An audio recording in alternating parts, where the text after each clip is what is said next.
Okay, so Nikki, thank you so much for setting up the symposium online, and welcome to all of you.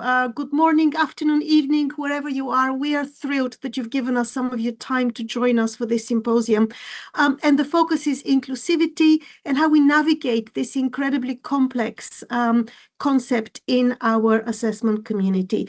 We are joined by a host of researchers from the institutions I've included on the slide. So let's get started. Now, if we start with the policy dimension, and we look, of course, to our policy set in our professional community by ILTA, what we see very clearly stated in the ILTA guidelines is that inclusivity and inclusive representation in tests is essential to ensure ethical test design. So it's very much part of the ethical question about assessment. And really what ILTA is telling us is that inclusivity is not optional. It is not something that we choose to include. It is actually a core design requirement alongside validity. So it really is it's a core concept in our profession. So this is what we see from the policy dimension. But when we bring practice into this, it becomes much more complex, because actually we see that it's a very, very finely tuned balancing act when we consider inclusivity in assessment. On the one hand, we have the ILTA imperatives, that global policy, we have these global policy imperatives that we have to include representation in assessment. But on the other hand, when we go into local implementation, we see that there are highly contextual factors that we need to consider, such as historical, political, cultural, socioeconomic factors, which may present barriers to implementation either covertly or explicitly. So we need to balance these two opposing forces, policy and practice. So therefore, we really need to make decisions in this complex space which are informed by sound theory and empirical insights and contextual understanding.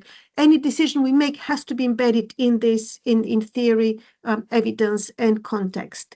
However, there is very little systematic guidance and research in this area of balancing the global and local aspects of inclusivity. So that is really what we're hoping to do in our symposium. We're hoping to unpack some of those issues in that tension through the papers today. So some of the key questions that emerge in this space of the complexity of balancing local and global inclusivity considerations, we have questions such as, well, what does good practice in inclusive representation in second language assessment look like? Or what are the considerations and barriers to implementing inclusive representation in local assessment contexts? And also questions such as, how can we lay the groundwork for principled implementation of inclusivity in second language assessment while taking into account local contextual constraints? So some key questions that we don't think we've really engaged with enough in our field. And so that's where the symposium comes in. We have 4 papers that are going to start looking at the complexity of this tension. We're going to start with Nahal Kabasbashi, whose paper, whose voices count, representation, agency, language assessment, is going to look at a conceptual, is going to bring a conceptual lens into the debate.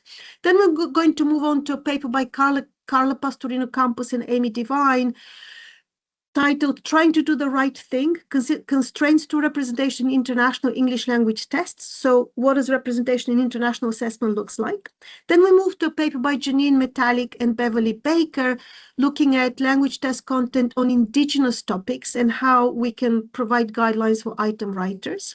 And the final paper is by Gemma Bellhouse that looks at creating EDI-compliant content for young learners. What are the hurdles and discoveries? So these are our 4 papers, and we're going to have Linda Taylor wrap everything up for us as a discussant at the end. As Nikki said, we're going to give time for questions after each one of the papers, and then there'll be the chance at the end to ask broader questions. So before I hand over to the first paper, I just want to say that in putting this online symposium together, we've really tried to bring a spectrum of insights so that we address this issue from different perspectives. We have scholars, but also practitioners, and we're trying to, of course, bridge policy and practice, which is the biggest challenge. So I'm going to stop sharing, and I'm going to hand over to Nahal to kick off with the first paper. Nahal, over to you.